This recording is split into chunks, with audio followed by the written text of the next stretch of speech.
महिलाओं का शोषण भी हो रहा था और प्रधानमंत्री के सामने भी बताने को तैयार हैं, प्रूफ है ऑन कैमरा। तो मैं किसी महिला का नाम नहीं लूँगा, कुछ नहीं बहुत कुछ गलत हुआ है, इसलिए आवाज़ उठाई और आज पूरा देश उस बेटी के साथ में है।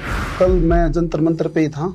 जो बात कर रहे हो कि कीड़े की, ये इसमें फेडरेशन में मतलब काफ़ी सालों से था। कोई भी रेसलर आगे आने से डर रहा था कि भाई अगर मैं आगे आया और समाधान नहीं हुआ तो मेरा जीवन बर्बाद हो जाएगा। लेकिन अब क्या था, पानी सर के ऊपर से गुजर चुका था। तो जे देश के जितने भी ओलंपिक मेडलिस्ट हैं, भाई बजरंग पुनिया है, विनेश जी हैं, रवि दैया जी है, जितने भी मेडलिस्ट, जितने भी अवार्डी पहलवान हैं, सभी ने इकट्ठा होकर के इस आवाज़ को बुलंद किया है।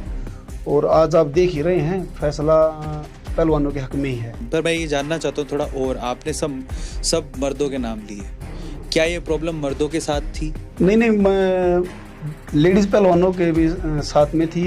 जैसे विनेश जो है वर्ल्ड की पहलवान है, वो उसको देश की हर बच्चा, हर मतलब जन जानता है उसको।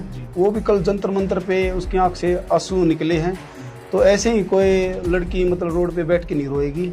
कुछ नहीं बहुत कुछ गलत हुआ है, इसलिए आवाज़ उठाई और आज पूरा देश उस बेटी के साथ में है। फेवर भी पहलवानों के हक में जाएगा।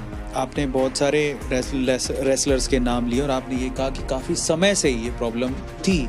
मोमेंट कौन सा था जब ये बात हद से ज़्यादा पार हो गई और सारे रेसलर, अपने जो है महान रेसलर, इकट्ठे होकर जंतर मंतर में बैठ गए? कुछ दिन पहले टूर्नामेंट था एक, तो जैसे जूनियर सब जूनियर का लड़का था, वो वीडियो काफ़ी वायरल हुई थी। मतलब गाड़ी ऐसी थी कि मैं ऑन कैमरा नहीं बता सकता, क्योंकि वो बड़ी गंदे उससे बोले थे। तो पूरे पहलवानों में गुस्सा था, रोष था। और जब बात उठ करके ये आई, महिलाओं का शोषण भी हो रहा था।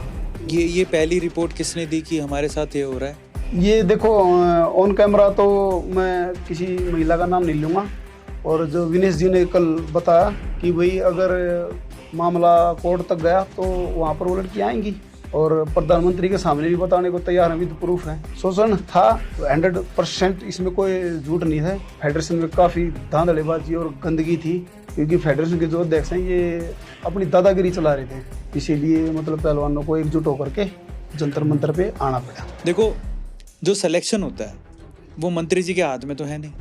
मंत्री जी के नीचे मंत्री जी के पीए होते हैं, आपके जो फेडरेशन होती है उसका हेड भी होता है, कोच भी होता है।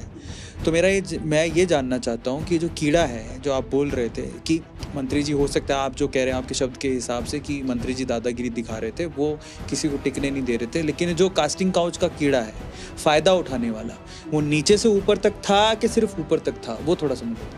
अकेला मंत्री नहीं, जो उसके इर्द गिर्द जो भी कोचेज वगैरह हैं, सब तो एक जैसे नहीं होती, पांचों उंगलियां एक जैसी नहीं होती।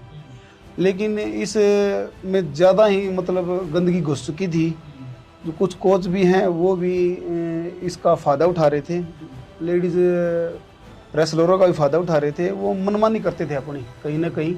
मतलब एक ये होता है ना कि भाई बंदे इस संस्था में, मतलब ऐसे बंदे होने चाहिए कि जिनको जुनून हो कि हमारे देश की पहलवानी को और ऊपर उठा जाए। लेकिन कहीं ना कहीं अब फेडरेशन में बहुत ही धांधलेबाजी और गंदगी थी, तो अब ज़रूरत थी इसको उखाड़ फेंकने की। अब आप लोग क्या चाहते हो फाइनली? हम ये चाहते हैं कि ये जो फेडरेशन है, इसको पूरा का पूरा, इसको मतलब पूरा स्टाफ चेंज होना चाहिए। तो आप ये चाहते हो कि, वैसे जनरली ऐसा होना भी चाहिए कि आप स्पोर्ट्स देख रहे हो तो स्पोर्ट्स मिनिस्टर हमारा स्पोर्ट्स से रिलेटेड होना चाहिए। क्योंकि देखो, जो अभी फेडरेशन के अध्यक्ष ब्रजभूषण जी, और उसका तो पहलवानी से कोई लेना देना है ही नहीं। उसमें तो उसको तो पहलवानी का पै भी नहीं पता। और अध्यक्ष ऐसा बंदा अगर कुर्सी पे बैठता है तो वो पहलवानों की भावनाओं को क्या समझेगा? तो कुर्सी पर ऐसा बंदा बैठना चाहिए ना जो पहलवानों की भावनाओं को, हर एक खिलाड़ी की भावनाओं को समझ सके, ये समझ सके कि भाई उन्हें चाहिए क्या। तो इस चीज़ की कमी थी। और इसके विपरीत वो मतलब कहीं ना कहीं अपने स्वार्थ के लिए जी रहे थे। तो ये पहलवानी के लिए मतलब अच्छी बात नहीं थी कुछ चीज़। ऑब्वियसली पहलवानी जी, मैं तो कहता हूँ खेल के लिए भी अच्छी बात नहीं है।